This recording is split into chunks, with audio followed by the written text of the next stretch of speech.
రాయదుర్గం నియోజకవర్గం రాజకీయాలు ఆసక్తికరంగా తయారయ్యాయి. అనంతపురం జిల్లాలో సీనియర్ టీడీపీ నేతగా ఉన్న మాజీ మంత్రి కాల్వ శ్రీనివాసులు అక్కడి నుంచి పోటీకి సిద్ధంగా ఉన్నారు. ఆయనకి రాయదుర్గం టికెట్ ఖాయమైనట్లు ప్రచారం జరిగింది. అయితే సడన్ గా సీన్ మారిపోయింది. ఆయన్ని అనంత ఎంపీగా పోటీ చేయించాలన్న ఆలోచనలో టీడీపీ అధిష్టానం ఉంది. తాను మాత్రం రాయదుర్గాన్ని వదిలేదే లేదంటున్నారు కాల్వ శ్రీనివాసులు. దాంతో చంద్రబాబు నిర్ణయం ఎలా ఉంటుందనేది ఆసక్తి రేపుతోంది.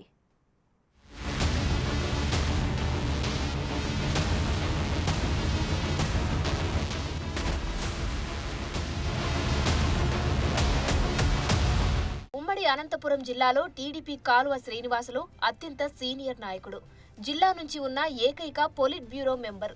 కానీ ఇప్పుడు అలాంటి నాయకుడికి సీటు గురించి బెంగపడుతుందట. గత ఎన్నికల్లో పరాజయం పాలైన నాటి నుంచి రాయదుర్గంలో పార్టీని బలోపేతం చేసే పనిలో పడ్డ ఆయన అక్కడ తన టికెట్కు ఢోకా ఉండదనుకున్నారు.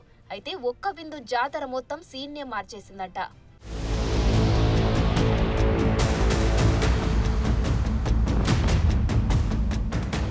1999లో టీడీపీ నుంచి పొలిటికల్ ఎంట్రీ ఇచ్చిన కాల్వ శ్రీనివాసులు అప్పటి ఎన్నికల్లో మొదటిసారి పోటీ చేసి అనంతపురం ఎంపీగా విజయం సాధించారు.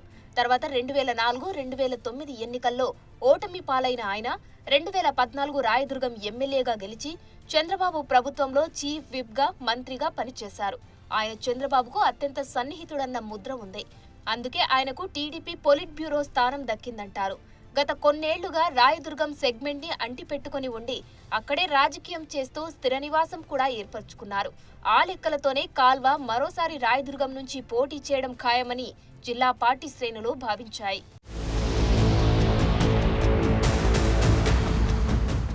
అలాంటి తరుణంలో వైసీపీలో అభ్యర్థుల మార్పులు చేర్పుల హడావిడి మొదలైంది. రాయదుర్గం వైసీపీ ఎమ్మెల్యే కాపు రామచంద్రారెడ్డిని పక్కన పెట్టిన సీఎం జగన్ టీడీపీ మాజీ నేత ప్రస్తుత ఏపీ ఐఐసీ చైర్మన్ మెట్టు గోవిందారెడ్డికి టికెట్ డిక్లేర్ చేసింది. దీంతో బలమైన బీసీ సామాజిక వర్గానికి చెందిన కాపు రామచంద్రారెడ్డి వైసీపీకి రాజీనామా చేసి తాడేపల్లిలోనే జగన్ ప్యాలెస్ కి ఒక దండం పెట్టి మరీ బయటకు వచ్చేశారు. భార్యతో సహా ఇద్దరం ఇండిపెండెంట్లుగా పోటీ చేసి గెలిచి చూపిస్తామంటూ వైసీపీ అధినేతకు సవాల్ విసిరారు.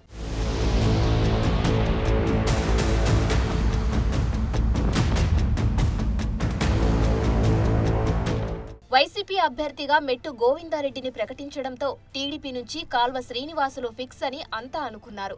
రాయదుర్గం నుంచి వైసీపీ అభ్యర్థిగా రెడ్డి సామాజిక వర్గానికి చెందిన అభ్యర్థికి అవకాశం తగ్గడంతో ఇన్నాళ్లు అదే ఈక్వేషన్ కోసం కాచు కూర్చున్న జేసీ బ్రదర్స్ అల్లుడు ఎమ్మెల్సీ దీపక్ రెడ్డి సీన్లోకి వచ్చేశారు. ఒక విందు పేరుతో రాయదుర్గంలోకి ఎంటర్ అయి వచ్చి రాగానే భారీ బైక్ ర్యాలీ నిర్వహించి తాను టికెట్ రేసులోకి వచ్చినట్లు టీడీపీ అధిష్టానానికి సంకేతాలు పంపారు. లోకల్ నాయకుల్లో కాల్వ శ్రీనివాసులతో సరిపడని కొంతమంది దీపక్ రెడ్డిని కలిసి సంఘీభావం తెలిపారు.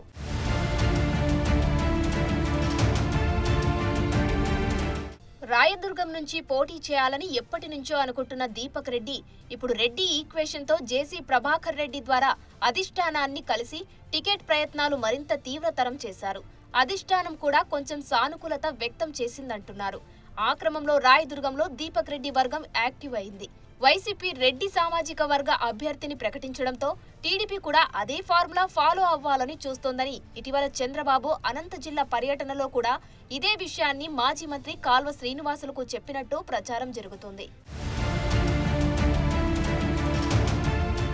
రాయదుర్గం టికెట్ తనదే అన్న ధీమాతో ఉన్న కాల్వను తిరిగి అనంతపురం ఎంపీ అభ్యర్థిగా పంపాలని టీడీపీ పెద్దలు ఆలోచిస్తున్నారట. ఆ లోక్సభ సెగ్మెంట్ లో కూడా ఎంపీ తలారి రంగయ్యను తప్పించి అక్కడ అభ్యర్థిగా కురువ సామాజిక వర్గానికి చెందిన మాజీ మంత్రి శంకర్ నారాయణను ప్రకటించింది వైసీపీ. దాంతో ఆయనకి దీటైన అభ్యర్థి కోసం టీడీపీ వెతుకుతుంటే మొదటి ఆప్షన్ గా మాజీ మంత్రి అనంత మాజీ ఎంపీ కాల్వ శ్రీనివాసులు పేరు ఫోకస్ అయిందంటున్నారు. దాంతో అధిష్టానం వెంటనే ఏమాత్రం ఆలస్యం చేయకుండా కాలువను పిలిపించుకొని మాట్లాడిందట.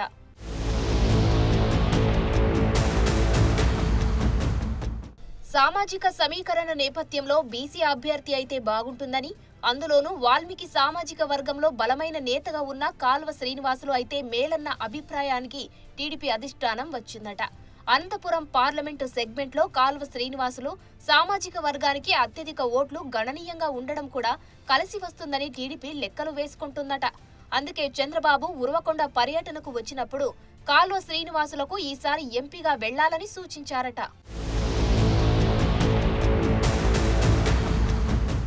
మొదట్లో కాల్వ దానికి ససేమిరా అన్నప్పటికీ తర్వాత అధిష్టానం నిర్ణయాన్ని కాదనలేకపోతున్నారట.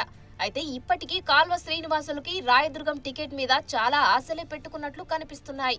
టీడీపీ తప్పకుండా రాయదుర్గం అసెంబ్లీ స్థానాన్ని తనకే కేటాయిస్తుందంటూ కార్యకర్తలకు చెబుతున్నారట.